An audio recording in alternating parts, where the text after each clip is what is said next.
All right, so we have our first little animation test just getting us to our first frame.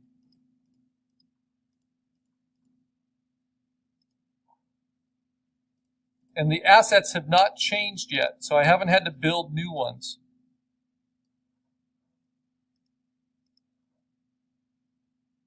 Oops, except for there, I wanted his shadow to move with him.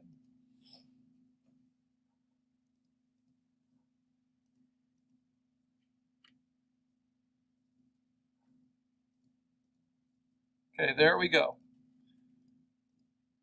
Now, what's nice is once I have the frames, and I have them set up, remember they're all just happening on this background, but there are a few little puppet components. I have my character, and I can use auto select layer, and I can just fine tune it to go as fast as I want. And I have him kind of going up and then going down into the weeds, like he's kind of jumping on. And then he's moving forward. But I could extend that a little bit, and I want to carry the shadow with him. So you decide how many frames you need. And then I'm going to move him down into place. I think this is a good kind of vantage point to tackle my next keyframe.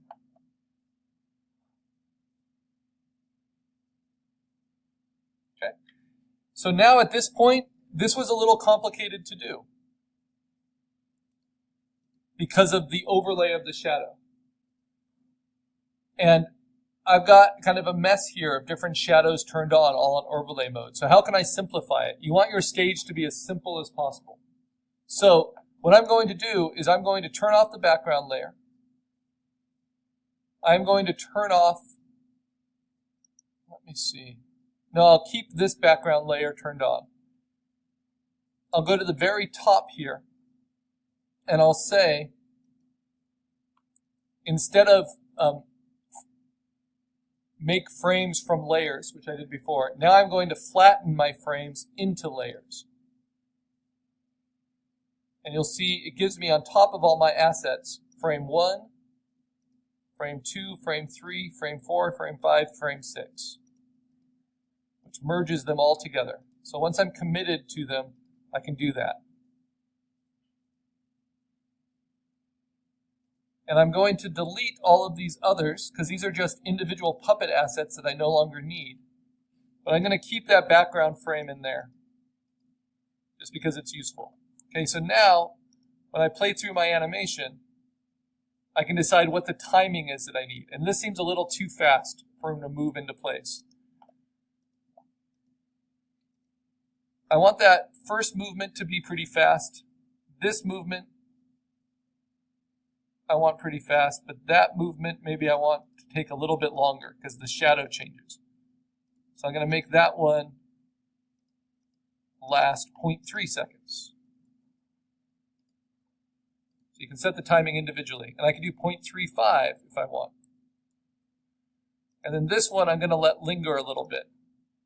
So I'll do 0.4 seconds. So now let's play that through. So he comes in and then he stays there a bit. And then that's going to move on to the next thing. So let me save that. And now I go back to my assets. And I look at my storyboard. And now I need to animate him moving a little bit. Moving in place. So to do that, I need to take his final position, which is here.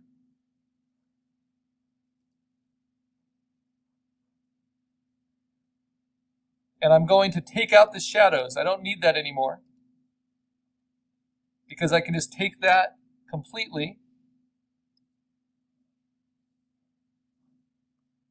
What I mean by completely is I can say select all and then Command C to copy it. Command A is select all. You can go up to select and say select all. I'm just doing it the full layer, and then Command C is copy.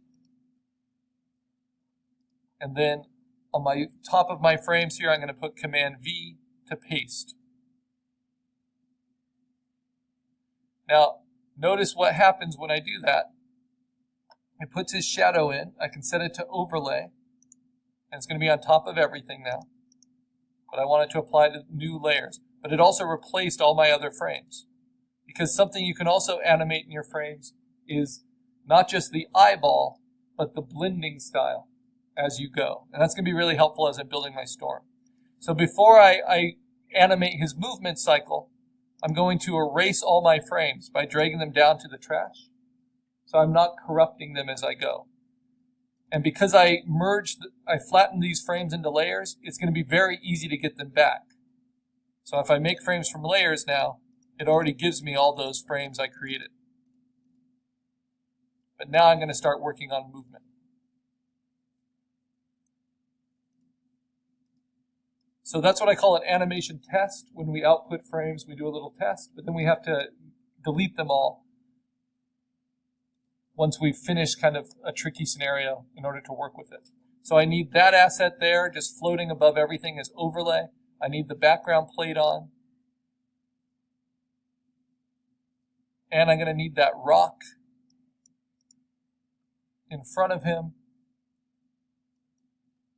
Select all, copy. The problem is if you don't have everything filled in,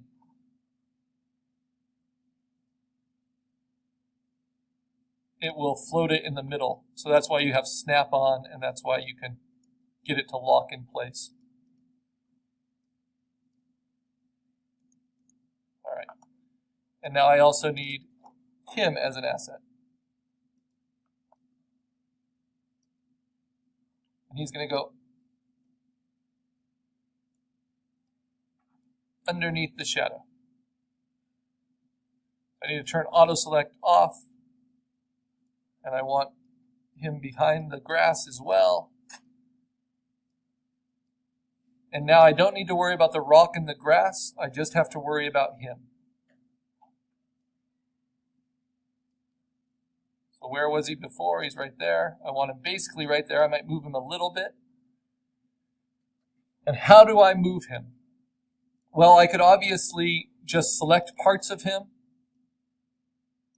Or really, basically, I can just use Command Transform, and I can kind of stretch him up and down a little bit. Then I can duplicate, stretch him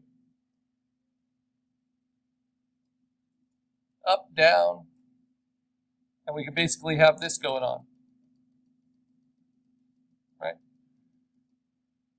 Just a 2-frame cycle. That's pretty easy, but it's not that interesting. I could also do something called edit. Well, I can warp him. Just Command T and warp.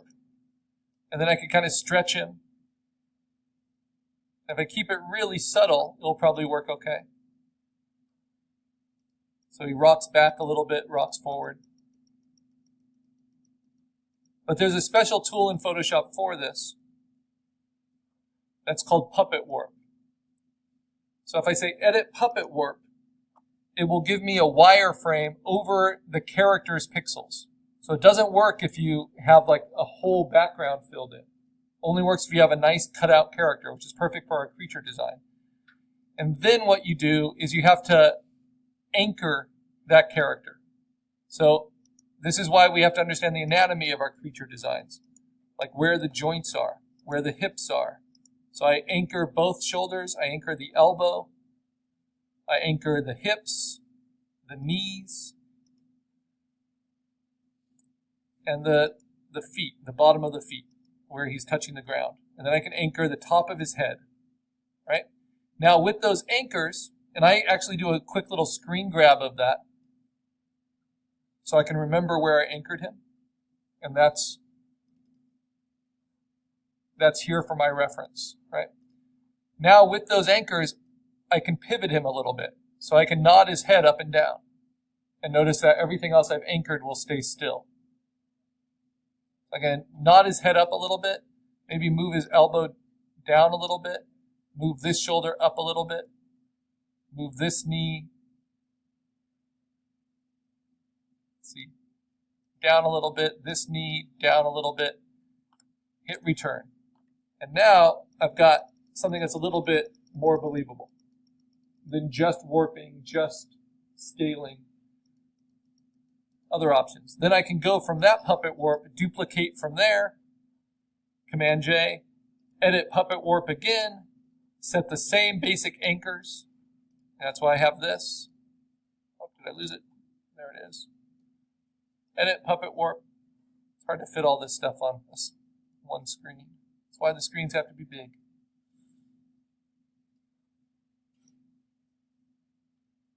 Not forgetting my assets.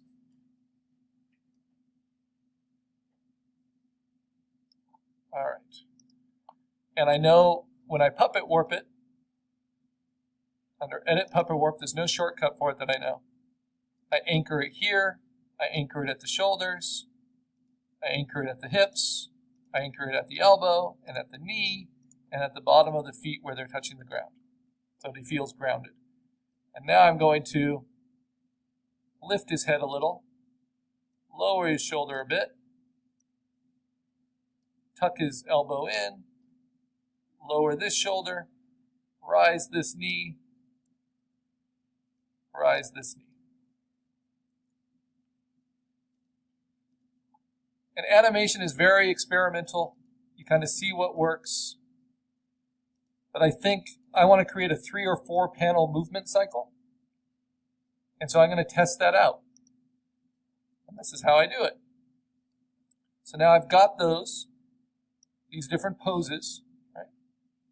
And I can actually label them. So I'm going to call this one 1, rename the layer.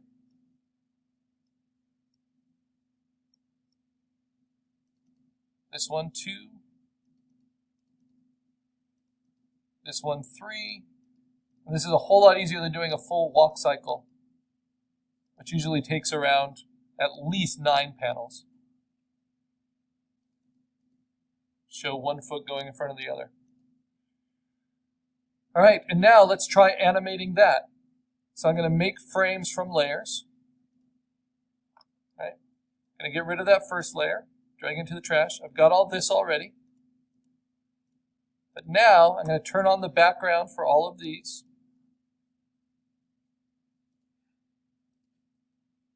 I'm going to turn on the overlay mask for all of them, turn on the rock and the grass in front for all of them.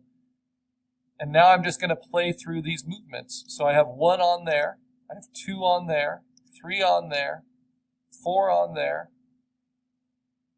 and then I want it to go back to 1.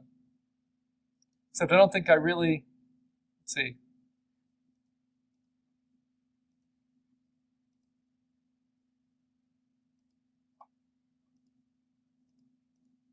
Yeah, no, that will work.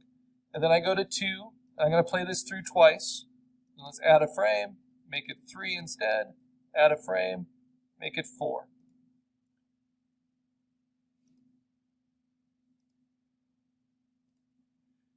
Now let's see if that movement cycle works. I'm going to set a default timing just to 0.2 for all of them. And then I'll fine tune the timing at the end and play it through. All right. He's good to go.